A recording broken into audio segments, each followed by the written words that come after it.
Lu, como é que tá meu tempo? Tá 10 minutinhos. Tá bom.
Acabou? Ainda tem tempo para mais um ou a gente já vai para a nossa oração? Mais uma. Dá mais uma. Uma? Isso.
Nós agradecemos a oportunidade de estarmos juntos, mais uma vez, embora separados pela distância física, mas unidos pelo coração, pela prece, pela vibração positiva.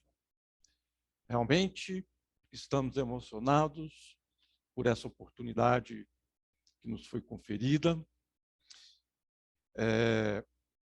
Sabemos da responsabilidade que temos, das dificuldades que enfrentamos para chegar até aqui. E por isso, vamos aproveitar o tempo. Vemos à frente uma fotografia do Cefa desenvolvendo as suas tarefas. O que nos inspira a buscarmos sempre a oportunidade de trabalho que nos é oferecida. Quando Paulo César nos convidou, nos sentimos muito pequenos diante dessa condição, que já há algum tempo não temos feito palestras, mas resolvemos enfrentar o desafio.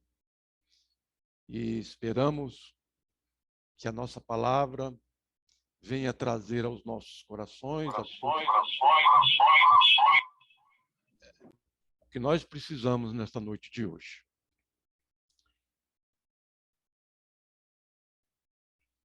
Não se turbe o vosso coração. Esta é uma passagem de João, referente à palavra de Jesus, no seu capítulo 14, que tem exatamente 31 versículos. E o contexto desta passagem é muito importante, porque ela ocorreu após a negação de Pedro, que foi também uma situação bastante interessante, mas que não caberá a nossas reflexões hoje. Mas após aquela passagem que Jesus afirmara que Pedro negaria 3 vezes, ele reúne os discípulos e começa a conversar com eles, e João narra no capítulo 14. Não se turbe o vosso coração. E não se turbe o vosso coração aparece 2 vezes nessa passagem. No início, no versículo 1, e no final, no versículo 27. Portanto, João repete 2 vezes. Por que será que João repete 2 vezes? Naturalmente, pela importância dessa informação. Diante do contexto atual, gostaríamos de trazer aqui alguns conceitos para que nós possamos, paulatinamente, na nossa conversa, estabelecermos os vínculos das lições de Jesus às dificuldades que nós enfrentamos atualmente. Primeiro, o conceito da pandemia, que na lição na internet pesquisamos, é definida quando uma doença infecciosa se propaga e atinge simultaneamente um grande número de pessoas em todo o mundo. E como em 2009, por exemplo, a gripe suína, que matou milhares de pessoas, foi classificada como uma pandemia. Então, a pandemia, ela se propaga pelo mundo de uma forma geral. Não há uma definição muito clara e objetiva do que é uma pandemia. Porém, temos aqui uma definição mais aceita. E temos também uma definição de uma epidemia, que seria também uma doença infecciosa e contagiosa, mas que não se espalha pelo mundo de uma forma geral. São surtos de doenças em diversas regiões, que se propagam em países, entre países, sem se propagar entre países, mas em regiões de determinados países. Por exemplo, nós temos aqui no Brasil, e alguns países de origem tropical, a dengue. É considerada uma epidemia, mas não uma pandemia. E temos também uma endemia. O conceito de endemia já é também uma doença que não se classifica pelo número de ocorrência. Uma doença endêmica, quando aparece com frequência em um local, não se espalhando por outras comunidades, é a chamada endêmica típica. Então, a endemia também é classificada de modo sazonal. Temos no Brasil a febre amarela, comum na região amazônica. É uma doença endêmica, que eventualmente quem vai lá pode ser acometido de uma doença como essa. Então, só para a gente entender esses conceitos, para que a gente possa buscar contextualizar melhor o que nós estamos enfrentando. Há que se pensar que as pandemias no mundo não ocorreram só recentemente. A história narra um sem número de pandemias e endemias que nós vamos listá-las aqui só para a gente contextualizar. Fala-se da praga de Atenas, em 430 a.C., uma doença misteriosa surgida na capital da Grécia, berço da democracia, que abrigou lá a Grécia filósofos como Platão, Sócrates, Aristóteles e muitos outros. Falou-se também na peste antonina, já um pouco mais próximo do nascimento de Jesus, há 165 anos, na verdade, depois de Cristo, um surto pandêmico de varíola que se espalhou pelo Império Romano. No final, registrava 2.000 mortes por dia em Roma. Portanto, algo bastante significativo. Falou-se em peste de Justiniano, já aí na era cristã, período de 541 a 542. Se espalhou pelas cidades portuárias do Mediterrâneo, matou até 25 milhões de pessoas, a metade da população de Constantinopla, atualmente Istambul. E seguindo adiante na história, aí talvez a memória nossa já se recupere, a peste negra, que matou entre 75 e 200 milhões de pessoas na Europa, na Ásia e na África, e que trouxe importantes transformações na economia, no pensamento social e medicina europeias do século XVI e século XVII. Aí nós já estamos vendo uma pandemia causando transformações sociais e econômicas. É claro que as demais tiveram a sua contribuição, mas destacamos esta interessante. Tivemos a pandemia da cólera em 1852 a 1860. Segundo a história, a mais letal de todas. Surgiu na Índia e na Rússia. Morreram mais de 1 milhão de pessoas. E segundo a história conta, com resultado positivo, porque John Snow identificou que a contaminação estava na água. Se pensava que a contaminação estivesse no ar, mas depois se identificou que era na distribuição de água lá na Inglaterra. Então, o nascimento Deus se deu com isso o nascimento da epidemiologia, um avanço científico significativo. Interessante que nós fazemos aqui, não uma pandemia, mas uma epidemia nas Ilhas de Maurício, 1866 a 1868. Dizimou a população da ilha, precedida por abundante chuva de estrelas cadentes. Transformou a forma benigna em flagelo devastador. Aqui nós vamos dar uma paradinha. Allan Kardec narra, na Revista Espírita, de 1967 a 1968, exatamente essa epidemia que, a princípio, acometeu a maioria das pessoas, e após a chegada dessa chuva de estrelas cadentes, ela passou da sua condição de benigna à sua condição de maligna. E trouxe graves dificuldades ao que estavam na ilha. Poucos se salvaram. Alguns foram tratados até com homeopatia e conseguiram a cura. Passado essa fase, ela desapareceu. Hoje, essas Ilhas Maurício ficam no Oceano Índico. Aliás, sempre ficaram, né? Mas hoje elas são um local de referência para se passar férias, para se gozar de férias, graças à tradição da arquitetura e da gastronomia. Então, olha a importância que Kardec trouxe, porque um correspondente de lá mandava uma correspondência para Allan Kardec, que ele foi descrevendo isso e analisando na Revista Espírita. Então, quando a gente tiver a oportunidade de ler, vocês vão ver coisa interessante e demonstra para a gente que as transformações da Terra, em seus vários aspectos, as transformações humanas, sempre foram, de certa forma, ligadas a dificuldades no campo da doença, como nós vamos ver adiante. Tivemos a gripe espanhola, né, 1918, 1919, mais próximo da gente, surgindo na China ou nos Estados Unidos. A Primeira Guerra Mundial facilitou sua difusão. Nela morreram pelo menos 50 milhões de pessoas.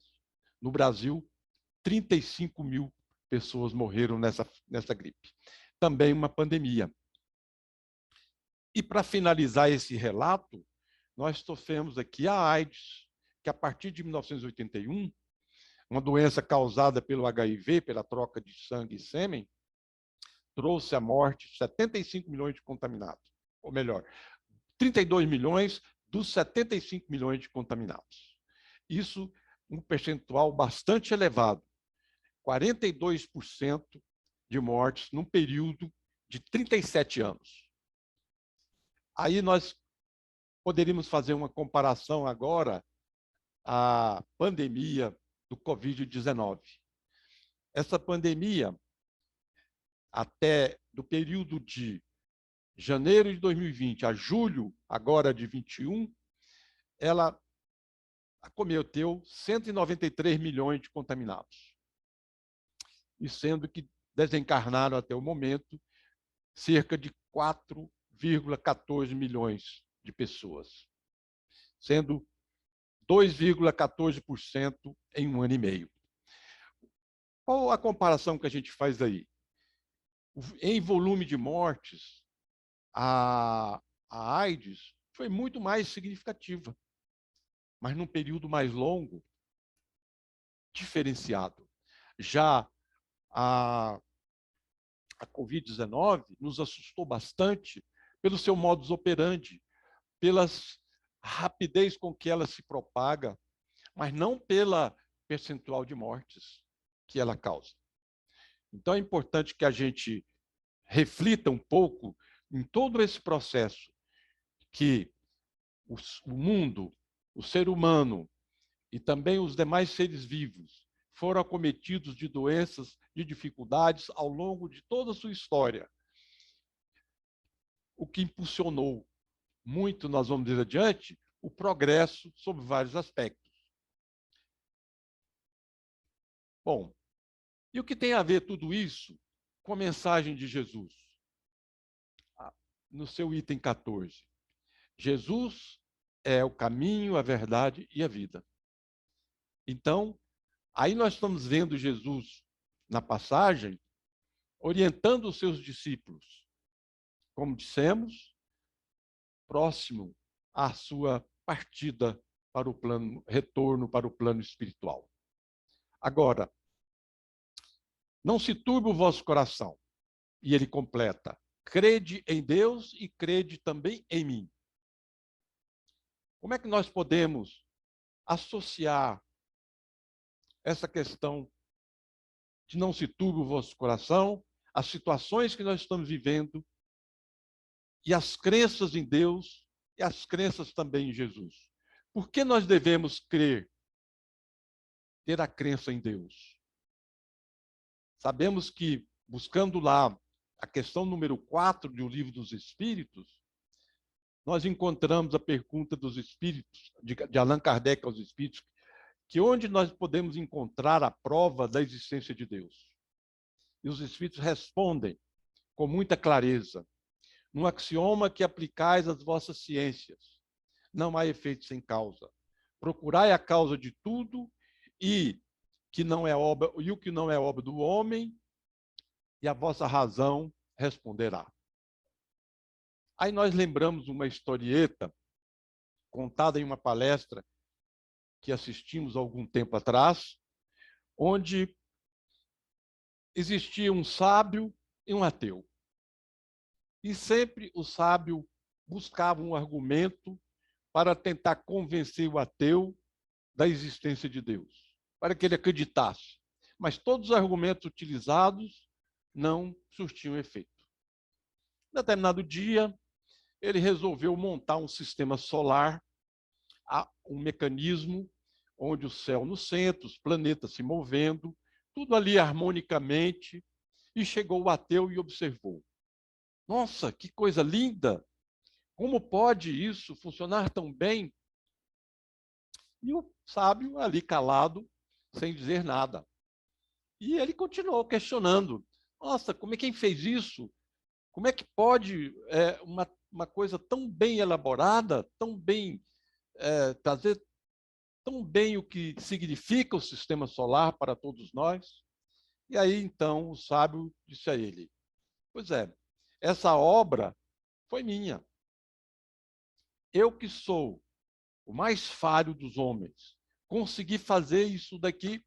Agora, quem será que vai conseguir fazer esse universo que tem a nossa noite nos mostra, e se mostra através dos nossos instrumentos, na grandeza do cosmos e também na pequenez do microcosmo?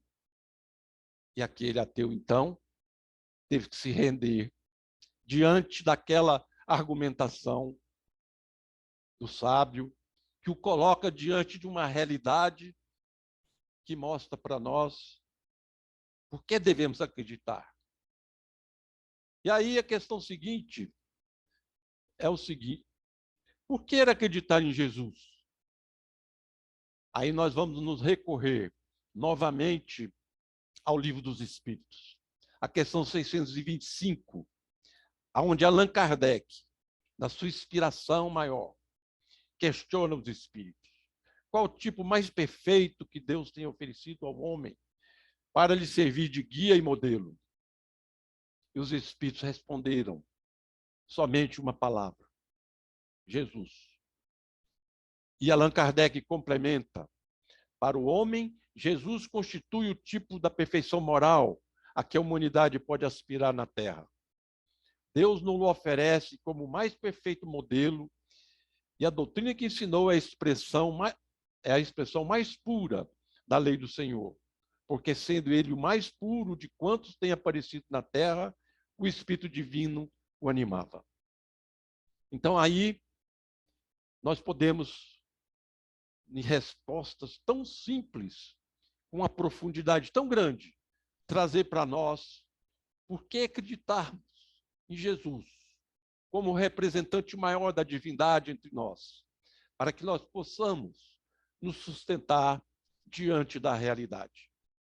Aí nós buscamos no Evangelho segundo o Espiritismo, no capítulo 8, item 18, a seguinte mensagem de João Evangelista, o mesmo que narrou a passagem do Evangelho. Parece coincidência, né? Que o próprio evangelista venha nos dizer. Já não se trata de crer instintivamente, aqui tratando da crença, e nós estamos tratando da crença de Deus, da crença em Jesus. Nem de obedecer maquinalmente. É preciso que o homem siga a lei inteligente, que se lhe revela na sua universalidade. Portanto, essa crença precisa ser delineada. Não é mais uma crença não é uma crença cega, é uma crença raciocinada. Então, nós voltamos ao Livro dos Espíritos, questão 614. Como é que se deve entender por lei natural? Retornando um pouquinho. Nós vimos aqui lei inteligente, aonde o evangelista nos dá o gancho para compreendermos o que mais tarde temos no Livro dos Espíritos. O que se deve entender por lei natural ou lei inteligente que ele quis se referir? A lei natural é a lei de Deus. É a única verdadeira para a felicidade do homem. Indica-lhe o que deve fazer ou deixar de fazer, e ele só é infeliz quando dela se afasta. Então, nós não somos infelizes por causa da pandemia. Nós somos infelizes porque nos afastamos da prática da lei natural e nos afastamos da felicidade.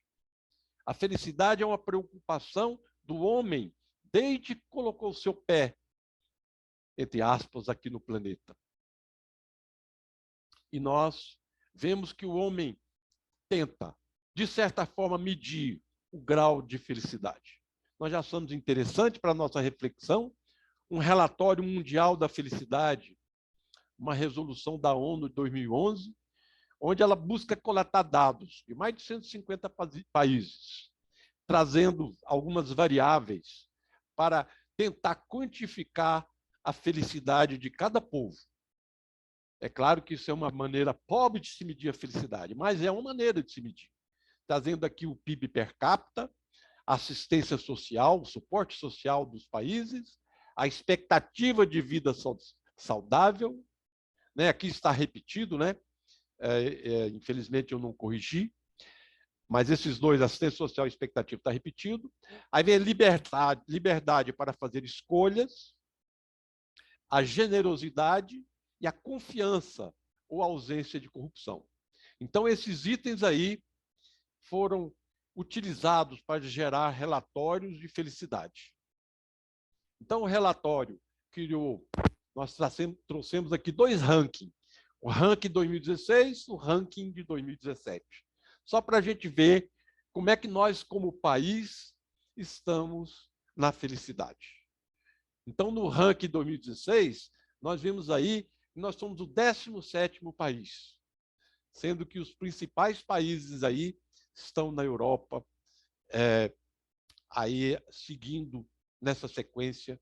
É claro que a cada ano eles trocam um pouco de posição, mas nós não estamos lá embaixo dos 150 países, apesar de não termos questões econômicas, às vezes, tão bem resolvidas, né?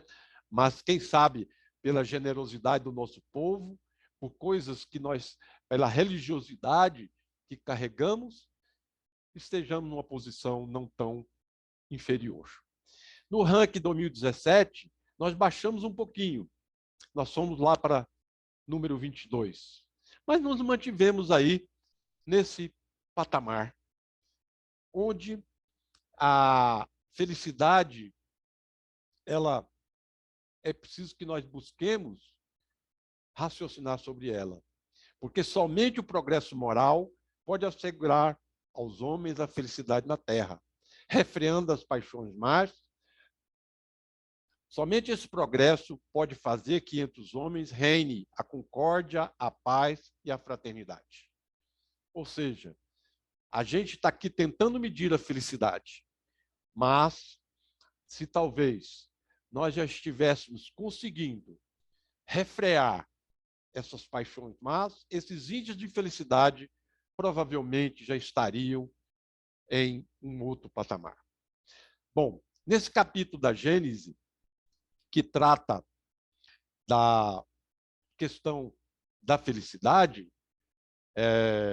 capítulo 18, é um capítulo bastante interessante que eu recomendo a sua leitura detalhada, porque lá trata do que nós chamamos sinal dos tempos, e as características trazidas pela pandemia, por essas situações que nós vivemos hoje e vivemos no passado, trazem para nós uma compreensão maior do que precisamos fazer na busca dessa felicidade. Então, são chegados os tempos. Aí nós voltamos naquilo que nós queríamos falar. Qual o maior obstáculo para o progresso? Aí os Espíritos nos falam na questão 785, na sua resposta. O orgulho e o egoísmo. Refiro-me ao progresso moral, porquanto o intelectual se efetua sempre.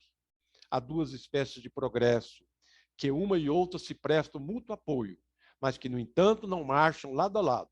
O progresso intelectual e o progresso moral. Então, é importante que a gente entenda o seguinte, que a humanidade tem realizado até o presente incontestáveis progressos. Os homens, com a sua inteligência, chegaram a resultados que jamais haviam alcançado, sob o ponto de vista das ciências, das artes, do bem-estar material. Resta-lhe ainda um imenso progresso a realizar, o de fazer que entre si reine a caridade, a fraternidade, a solidariedade que lhes assegure o bem-estar moral. Olha, isso aqui parece que nós estamos lendo uma coisa de hoje. Isso está na Gênesis, no próprio capítulo, são chegados os tempos. Tamanha a atualidade do ensino trazido por Allan Kardec. E ele continua. Tal período em que doravante vão entrar, que marcará uma das fases principais na vida da humanidade, trata-se de um movimento universal, a operar-se no sentido do progresso moral. Uma mudança tão radical como a que se está elaborando não pode realizar-se sem comoções. Se a Terra já não tem que temer os cataclismas gerais, nem por isso deixa de estar sujeita a periódicas revoluções, cujas causas, do ponto de vista científico, se encontram explicadas nas instruções seguintes, promanantes de dois espíritos eminentes. Então, aqui, nós vamos refletir um pouco. Quando ele fala em dois espíritos, são dois espíritos de elevado cunho evolutivo, que desenvolvem um raciocínio e que é resumido na Gênese, e que, na verdade, as mensagens originais estão na Revista Espírita. Para a gente compreender todo o processo evolutivo da Terra. Porque o que acontece conosco? Uma encarnação é muito pouco para a gente ter essa visão mais abrangente do que nos acontece. Por isso a gente se apavora diante das circunstâncias. Por isso que a gente, às vezes, perde um pouco do equilíbrio emocional diante das provas e das dificuldades que são, muitas vezes, decorrentes da nossa própria condição espiritual ou, de outras vezes, da característica do mundo que vivemos. Então, é ou não é uma característica que nos traz a fé e a esperança, porque sabemos que essas transformações elas estão sendo realizadas sob o comando divino e que nada acontece sem que esse comando assim o permita, levando-se em conta, é claro, o livre-arbítrio da criatura. Sigamos adiante. Assim, o espírito superior fala, as nebulosas, né, que são os conjuntos de galáxias, reagem sobre as nebulosas. Os sistemas reagem sobre os sistemas, como os planetas reagem sobre os planetas, como os elementos de cada planeta reagem uns sobre os outros, e assim gradualmente até o átomo. Olha que só foi colocado até o átomo porque não se analisou naquele momento, né? Não tinha estrutura ainda do conhecimento interior da matéria, que hoje já temos. Daí, em cada mundo, as revoluções locais ou gerais, que só parecem perturbações porque a brevidade da vida não permite ter, senão os seus efeitos, ver, senão os seus efeitos parciais. Então, é como se nós, né, tivéssemos no sopé da montanha, quiséssemos analisar o que acontece lá no seu cume. Né? O contrário está os espíritos superiores no cume da montanha, analisando o que acontece aqui embaixo, onde nós estamos. Então, a providência divina, ela nos permite ter essa visão. Então, continua o espírito superior. A matéria orgânica, no caso, né, seres vivos, não poderia escapar a essas influências. As perturbações que ela sofre podem, então, alterar o estado físico dos seres humanos, dos seres vivos, e determinar algumas dessas doenças que atacam de maneira geral as plantas, os animais e os homens. Como todos os flagelos, essas doenças são, para a inteligência humana, um estimulante que a impele, por necessidade, à procura dos meios a se combater e à descoberta das leis da natureza. Então, todas essas questões nos levam ao aprendizado, à compreensão. E como o progresso material, intelectual, caminha à frente do progresso moral, nós precisamos dar uma paradinha e retomarmos o progresso moral, para que a gente possa compreender melhor todas essas coisas. E aí o espírito finaliza, é o espírito de Arago. Mas, por sua vez, a matéria orgânica reage sobre o espírito. Este, por seu contato e sua ligação íntima com os elementos materiais, também sofre as influências que modificam suas disposições, sem, contudo, lhe tirar o livre-arbítrio. superexcitam ou retardam a sua atividade. Por isso mesmo, contribui para o seu desenvolvimento. A efervescência, que por vezes se manifesta em toda uma população, entre os homens de uma mesma raça, não é uma coisa fortuita, nem o resultado de um capricho. Tem uma causa nas leis da natureza. Essa efervescência que nós sentimos hoje traduz-se por uma surda agitação, depois por atos que levam às revoluções sociais. Então, aí o espírito fecha o raciocínio.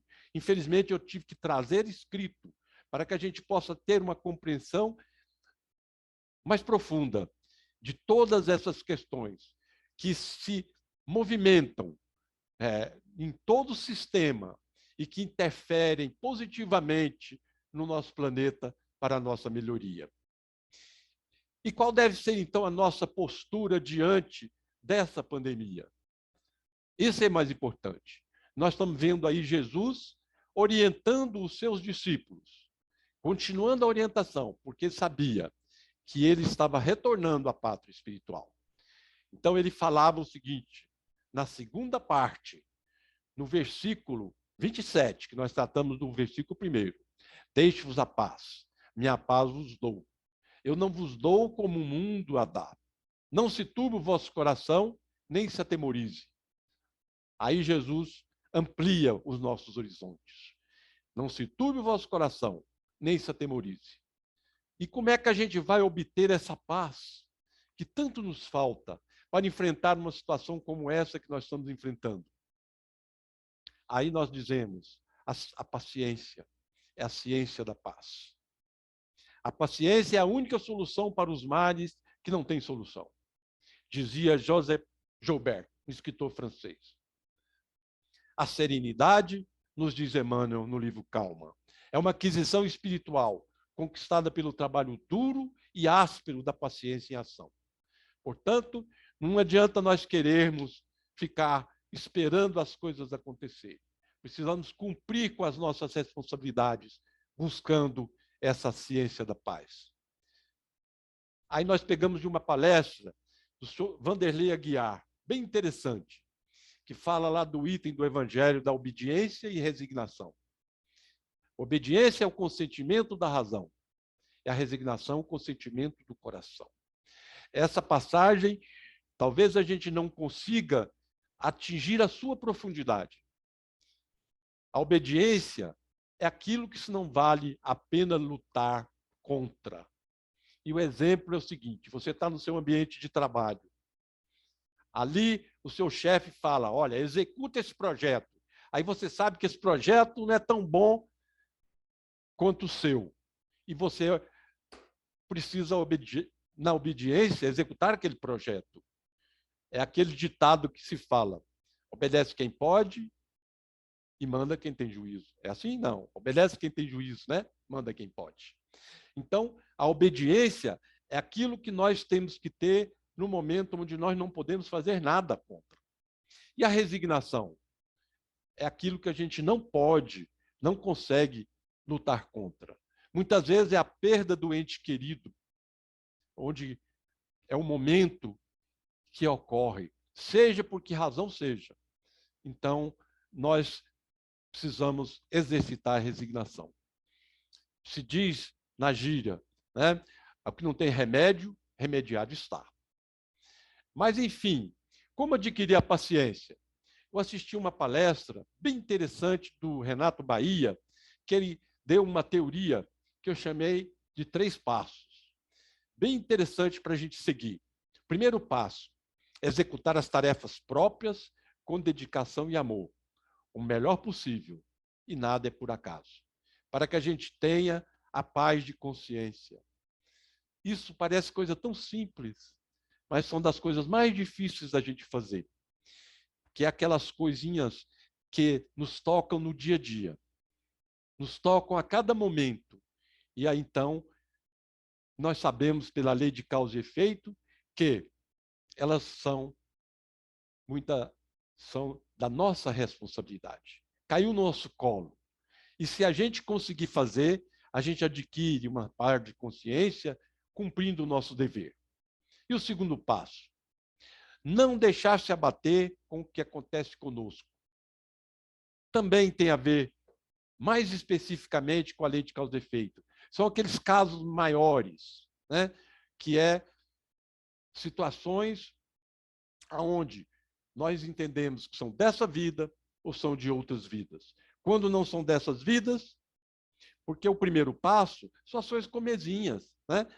De acordo com o nosso gosto, com a nossa vontade, que a gente pode encostar em alguém, a gente pode fazer bem feito, mal feito. O segundo passo já é algo que, de certa forma, nos é imposto pela providência, pela lei de causa e efeito. No lar que nós nascemos, da forma que vamos desencarnar, da forma que desencarnam nossos familiares, enfim, ou que são acometidos das dificuldades da vida. Então, a gente não se abater com isso, porque a tendência nossa é nos abater.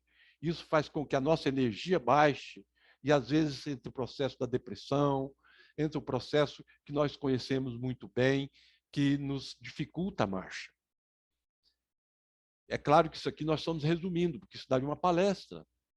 E o terceiro passo, não se abater com o que acontece independente da nossa vontade. E são muitas coisas.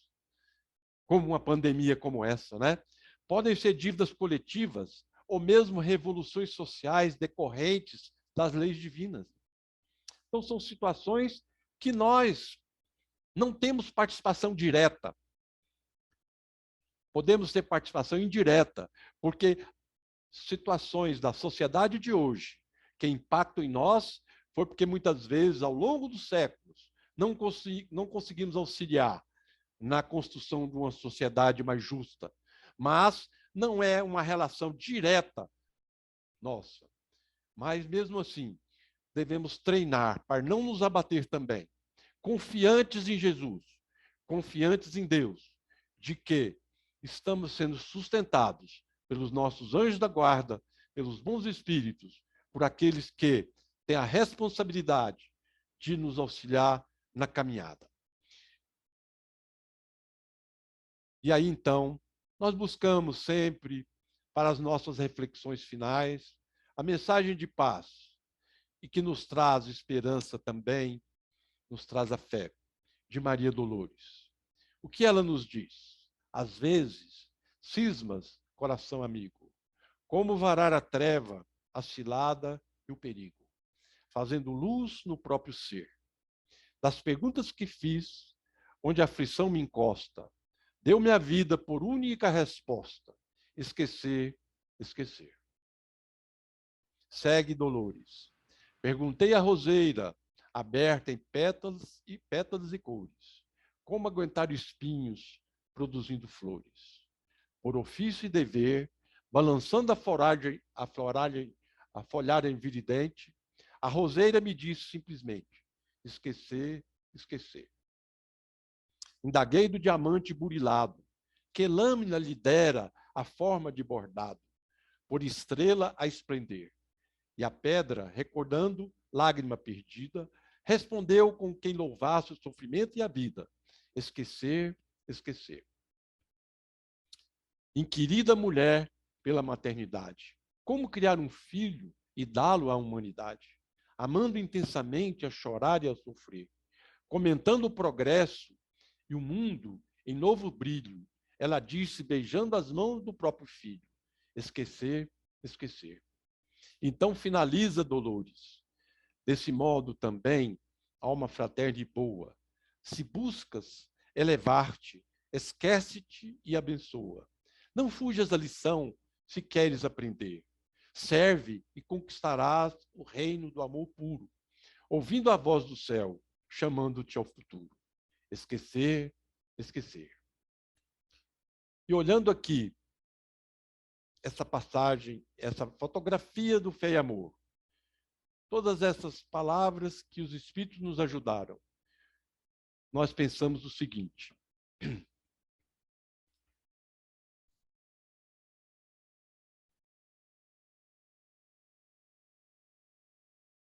infelizmente, a palavra final ficou cortada aqui, mas a esperança retorna ao nosso coração e a fé amplia os nossos horizontes de que nós estamos simplesmente numa passagem das nossas vidas, em um momento importante para que todos nós possamos aproveitar essa oportunidade da melhor forma que for possível para nós, encontrando fé no presente e esperança no futuro.